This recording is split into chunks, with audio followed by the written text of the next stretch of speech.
जय श्री कृष्णा। आप सभी को मकर संक्रांति पर्व का हार्दिक शुभकामनाएं। और इस साल 2024 में मकर संक्रांति कब है? 14 जनवरी या 15 जनवरी? मकर संक्रांति का भगवान कौन है? मकर संक्रांति का त्यौहार कैसे मनाया जाता है? मकर संक्रांति का कहानी क्या है और मकर संक्रांति का वैज्ञानिक कारण क्या है?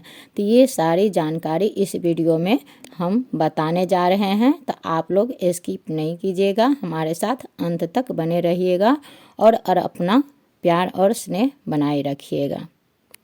मकर संक्रांति पूरे भारत में भिन्न भिन्न रूपों में मनाया जाता है। यह पर्व पौष मास में जिस दिन सूर्य मकर राशि में प्रवेश करता है उस दिन इस पर्व को मनाया जाता है। यह त्यौहार जनवरी माह के 14वें या 15वें दिन में ही पड़ता है। इस दिन सूर्य धनु राशि छोड़कर मकर राशि में प्रवेश करता है।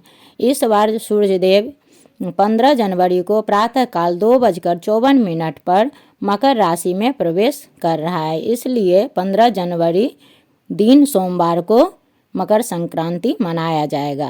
इसी दिन से सूर्य उत्तरायण हो जाता है। शास्त्रों में उत्तरायण को अवधि को देवताओं का दिन और दक्षिणायन को देवताओं की रात कहा जाता है।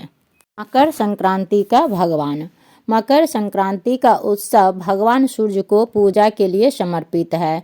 जितने भी श्रद्धालु भक्तजन होते हैं वह इस दिन भगवान सूर्य की पूजा करके आशीर्वाद मांगते हैं।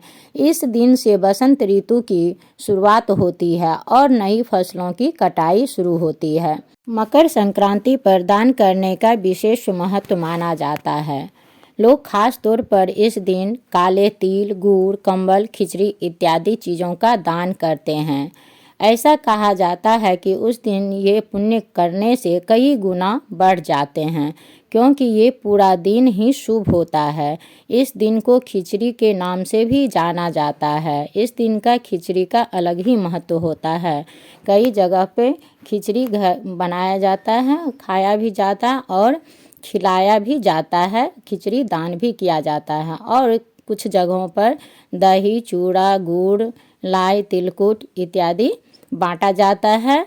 और इसके साथ दान पुण्य,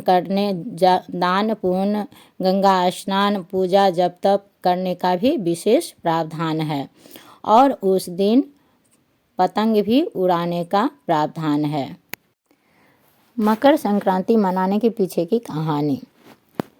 एक बार जब सूर्यदेव पहली बार अपने बेटे शनिदेव के घर उनसे मिलने गए थे तो उस समय शनिदेव ने पिता को काला तिल भेंट किया और साथ ही उसी तिल से उनकी पूजा भी किया था, जिससे कि पिता खुश होकर बेटे शनिदेव को आशीर्वाद दिया कि जब वे उनके घर मकर राशि में आएंगे तो उनका घर धन से भर जाएगा और इस दिन को मकर संक्रांति के नाम से जाना जाएगा।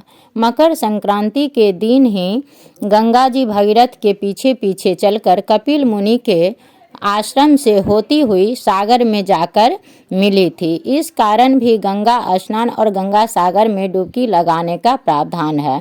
माना जाता है कि ऐसा करने से सारे पाप तिल तिल कट जाता है, सभी पापों का नष्ट हो जाता है। आशा करती हूँ कि आप लोगों को ये जानकारी अच्छी लगी होगी।